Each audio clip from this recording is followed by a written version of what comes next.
লিভারের সমস্যা এটা হয়েছে। কি এটা এটা এখন কি এই যে এই আরে ব্যথা লিভার রক্ত শূন্যতা হয়েছে। এইখানে টিউমারের মতো ছিল, টিবি রোগ হয়েছে। শরীরে রক্ত ছিল না, তার নিচে আমি প্লেন মেশিন চালাইতাম, অপারলোক চালাইতাম, প্যাডলক চালাইতাম, টুনেডল চালাইতাম আমি। ভালো আছে, আপনি কেমন আছেন? আলহামদুলিল্লাহ। এই শরীরে আপনার এই অবস্থা কেন? অসুস্থ হয়ে বাবা। এটা কি কোনো রোগ? হ্যাঁ, কি রোগ এটা? টিবি রোগ হয়েছিল, প্রথম ঘা হয়েছিল, এই যে দেখেন না একটা দাগ, প্রথম ঘা হয়েছিল, ঠিক আছে। ঘা হওয়ার পর এই যে শরীরে রক্ত ছিল না, মানে বিভিন্ন রোগে আছে, এরপরে দিয়া এই যে টিবি রোগ হয়েছে। বাবা আমি তো গার্মেন্টসে সিনিয়র অপারেটর আছিলাম, এখানে টিউমারের মতো ছিল। পরে এইটা অপারেশন করছি, রক্ত শূন্যতা হয়েছে। এখন এই যে এই আরে ব্যথা লিভারের সমস্যা এটা হয়েছে। কি এটা কি বলে চর্মরোগ? চর্ম, এই আরে ব্যথা। এখন আপনার পরিবারে কেউ নাই? বাবা থাকেও নাই, কেউ বাদ দেয় না। হাজবেন্ড নাই? না। বিয়ে হয়েছিল? হ্যাঁ, মেয়েও নাই? ছেলে মেয়ে আছে? হ্যাঁ। ছেলে মেয়ে আছে।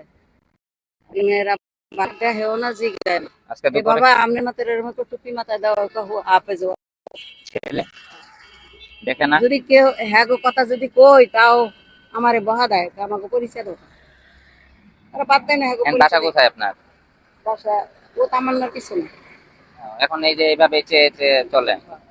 বাবা আমি তো গার্মেন্টসে সিনিয়র অপারেটর আছিলাম। সিনিয়র অপারেটর ছিলেন? বাবা অসুস্থ হয়ে আটা খাতা সব খুয়াইয়া তাই 2018 সাল থেকে অসুস্থ হয়েছি। কি একটা মেশিন চালাইতেন গার্মেন্টসে?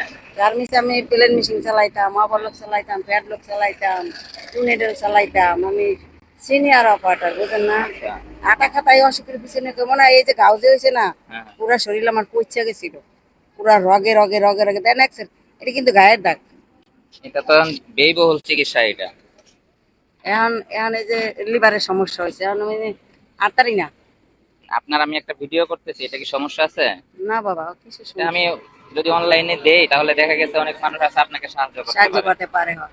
এটা এই জন্য করা। করেন, আমি সমস্যা নেই, আমি তো ভিক্ষা করেই খাইতাছি বাবা। সেটাই। ভিক্ষা করে খাই, আমার সমস্যা কি? তো এটা তো মনে করেন রাস্তা দেয় আমার মানুষের। একা দ্বারা বা সম্ভব না, না বুঝেন না নাই? না না, তারপরেও দেখা যাক, যদি কোনো হৃদয়বান ব্যক্তি ইয়া করে আপনার চেহারা দেখে বা সহযোগিতা। আপনার অবস্থা দেখে যদি সাহায্য করতে চায় তাহলে সাহায্য করতে পারে। আপনার বাসা এখন কোথায়?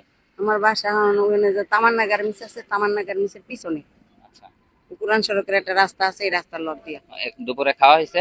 না দুপুরে আন্তরিক খাইছি না, একজনে আমার বাদ দিচ্ছে, খাইছি না। খাইছেন না না? না। আচ্ছা এনে ঠিক আবার আছে। রুটি কলা দিয়া গেল। আর দয়ালু ব্যক্তি আমি বাবা, 5 ওয়াক্ত নামাজ পড়ছি, নামাজ এখন আমি বাইতে এখন গার্মেন্টস এখন বাইরেছি, আর নামাজ পড়ব না। ফজরে নামাজ পড়ে বাইরেছি, 2 রাকাত নফল নামাজ পড়ে বাইরেছি। আল্লাহ রাস্তায় জানি কোন আল্লাহ করবি না দাও আসল মানুষ, এই কারণে 5 ওয়াক্ত নামাজ পড়ে আল্লাহ কান্দাকাটি করছি, যখন বিছনায় পড়ে গেছি, টাকা পয়সা সব কুয়াইয়া এককালে আতা কাতা কুয়াইয়া তার এককালে অসাল হয়ে গেছি। বিছনায় পড়িয়া ওষুধ বাগর ভাত বাগর পয়সা মরিয়া যামু, দেখবো না তো কেউই। পরে আসে তাহাজ্জুদ নামাজ পড়ে আল্লাহ কান্দাকাটি করছি, আল্লাহ তুমি আমার একটা রাস্তা দেখায় দাও। এই রাস্তা দেখা দিছে আমার ভিক্ষা। আচ্ছা, এটা তো আল্লাহর দান। আল্লাহ যদি কখনো ভালো মনে করে, যেটা ভালো মনে করবে সেটাই, তাই না? হ্যাঁ আলহামদুলিল্লাহ। এখন যদি আল্লাহ এটা দিয়ে আপনার পরীক্ষা নিতেছে, হয়তো এর হয়তো। ভালো কিছু আসতে পারে হ্যাঁ। এই রোগের মাধ্যমে। হ্যাঁ। তো ঠিক আছে, আমি যদি ওরকম কোনো পাই, কেউ যদি সাহায্য করতে চায়, আমি আপনাকে খুঁজে বের করবো আচ্ছা ইনশাল্লাহ। ঠিক আছে। এখন তো ভালো আমার আছেন? পরিচিত আপনার, চিনেন? এমনি এই যে আপনার যেন পরিচিত না এরকম ভাবে, হ্যাঁ আমার দেখে এরকম রুটি কিনে দেয়, আচ্ছা টাকা দেয়, ঠিক আছে। বুঝছেন? টাকা দেয়, রুটি কিনে দেয়, এটা এটা এটা দিয়ে দেয়। দুপুরে কিছু খেয়ে নিন, হ্যাঁ? বিসমিল্লাহির রহমানির রহিম। জানবো কেমনে আমি যদি কিছু সাহায্য করে, জানবো কেমনে? এটা আমি ব্যবস্থা করব। আপনার বাসা তামান্নার পিছনে না? হ্যাঁ। আমি খুঁজে বের করবো নি। তো আসলে ওনার শরীরে অনেক রোগ, আসলে রোগ বাধা বাঁচছে। উনি একটা সময় খুব ভালো ছিল, গার্মেন্টসে চাকরি করে খাইতো, কিন্তু এখন দেখতে পাচ্ছেন শরীরের চামড়া কি অবস্থা। এখন আসলে এইভাবে চেয়ে চেয়ে মানে মানুষের কাছে চলে। তো আপনাদের মাঝে যদি কেউ ওনাকে সাহায্য করেন তাহলে আমি আপনাদেরকে একটা ব্যবস্থা দিয়ে দিব, লিঙ্ক দিয়ে দিব ওনার মাঝে সাহায্য করার জন্য। যদি কেউ করতে চান তাহলে আমাকে ইনবক্স করবেন অথবা কমেন্ট করবেন। তো আসি। আচ্ছা আলহামদুলিল্লাহ। আসসালামু আলাইকুম।